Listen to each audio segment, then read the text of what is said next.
Hi hello नमस्कार, आदित्यकडची YouTube चॅनलमध्ये तुमचं स्वागत आहे. सो गाईज आज दिवसभरापासून वेळ नाही भेटला गाईज ब्लॉग काढायसाठी. आणि आता वाजले गाईज 9:30 रात्रीची. पाणी घ्यायसाठी आलो आहे गाईज, पाणी संपलं आहे. ऑफिसनं पथकची प्रॅक्टिस करून आता घरी आलो. वेळ नाही भेटला गाईज, सॉरी.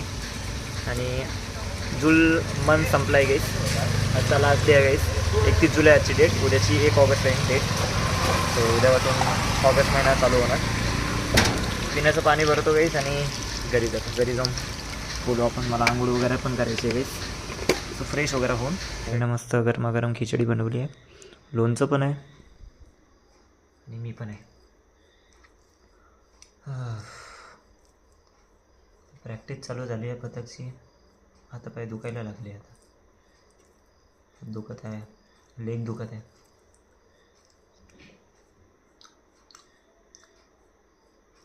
मीठ नाही पहिले, मीठ नाही. खिचडीमध्ये मीठच नाही काहीच. मीठ नाही तर मजा नाही ना, बरोबर की नाही.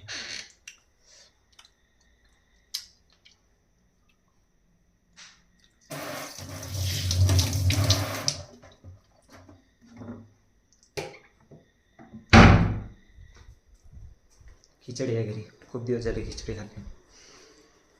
चला काही जेवण करून घेतो.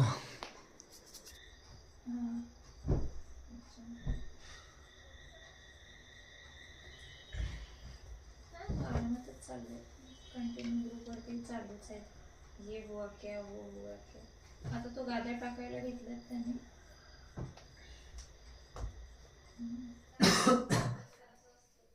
सो गाईस जेवण वगैरे झालंय गाईस, गाद्या वगैरे टाकलंय. तर विचार आलाय की काय बोलू तुमच्याशी. दिवसभरपासून वेळ नव्हता ब्लॉग काढायला, आता ब्लॉग चालू केलाय. पथकची प्रॅक्टिस चालू झाली आहे गाईस. सो वेळ नाही भेटत आहे आणि ऑफिसचं पण चालू आहे. सो ऑफिसमध्ये पण वेळ नाही भेटत आहे. मला असं वाटतं आहे की ऑफिस आणि पथकची प्रॅक्टिस करून डायरेक्ट ब्लॉग काढला तर बरं होईल. पण बघू, ॲडजस्टमेंट तर करावं लागेल.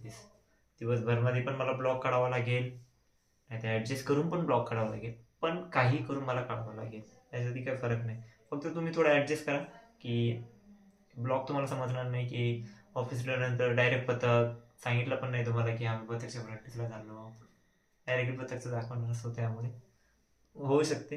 सो सॉरी गाईस, असं होऊ शकते, सांगत आहे तुम्हाला. पण मी प्रयत्न करणार की चांगला ब्लॉग करणार म्हणून. केस पण खूप वाढले आहे गाईस, खूप दिवस झाले बांधूनच ठेवतो मी, पण घरी आल्यावर थोडं खुले ठेवतो गाईस. केसाला पण खुलं सोडावं लागतो एकतर.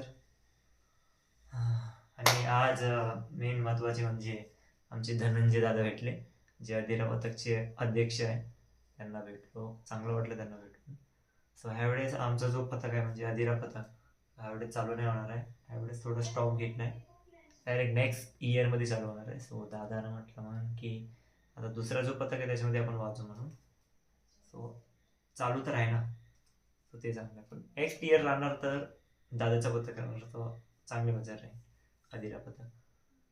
नेक्स्ट आता जो आहे पथक तो पण चांगला आहे. सो आता थोडी प्रॅक्टिस चालू आहे.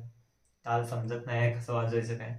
सो ते 10-15 दिवसामध्ये कवर करून घेऊ. पण अजून पथक वाजवणं काय एवढी मजा येते ना, खूप मजा खूप. मी मागच्या वर्षीपासून एवढं वाजवत आहो ना, म्हणजे 2025ला मी पहिलं पथक वाजवलं. मला धीरेशनं सांगितलं होतं की असे असे दाते आहे म्हणून, चांगलं पथक आहे म्हणून त्यांचं. सो जेव्हापासून मी वाजवायची सुरुवात केली गाईस, एवढं म्हणजे मी एवढा वेट करतो गणपती बाप्पाचा की जेव्हा गणपती बाप्पा येणार 10 दिवस वाजवायला भेटेल. मी तर माझ्या ऑफिसमधल्या सरला पण सांगून ठेवतो, नाही की सरला की सर गणपतीच्या दिवशी मला एक सुट्टी लागणार म्हणून. सर बोलले ठीक चालेल म्हणून. तेच आता वेट चालू आहे गाईस. आता जुलै महिन्याचा संपला आहे, आता डायरेक्ट उद्यापासून ऑगस्ट महिना चालू. सप्टेंबरमध्ये गणपती आहे, फक्त 1 महिना बाकी आहे गाईस गणपती बाप्पा यासाठी. सो 1 महिना मस्त आता मला प्रॅक्टिस करायची आहे. आणि असं ऐकण्यामध्ये आलं आहे की उद्या सत्यम मामा येणार आहे. सत्यम मामा तर तुम्हाला माहितीच असेल, आमचे आवडते मामा म्हणजे सत्यम मामा. ते ऑफिसच्या मीटिंगसाठी येत आहे. सो त्यांची मीटिंग इथे आहे, हिंजेवाडीला आहे. सो ते आल्यावर त्यांना पण वेळ द्यावा लागेल. आपण उद्याच्या ब्लॉगमध्ये भेटू. सो आजचा ब्लॉग असाच होता. आपण सत्यमामा वगैरे येणार, सो उद्याच्या ब्लॉगमध्ये भेटू.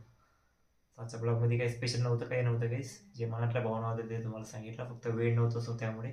सो आता पथक पण चालू झालं आहे, सो आता थोडी अजून मजा येणार गाईस. सो मित्रांनो, आजचा ब्लॉग कसा वाटला कमेंट करून नक्की सांगा. आवडला असेल लाईक करा, शेअर करा, तुमचं प्रेम असंच राहू द्या. असंच आपण एका नवीन ब्लॉगमध्ये भेटू. So good night and